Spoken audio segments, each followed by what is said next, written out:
તો તન ઘણો કર્યો એનાથી ઘણો તે દગો કર્યો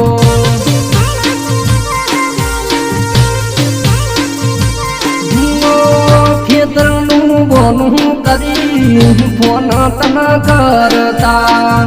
ભાઈબંધનું બોનું ગાડી મળવા તન આવતા મેં ફોનમાં વાતો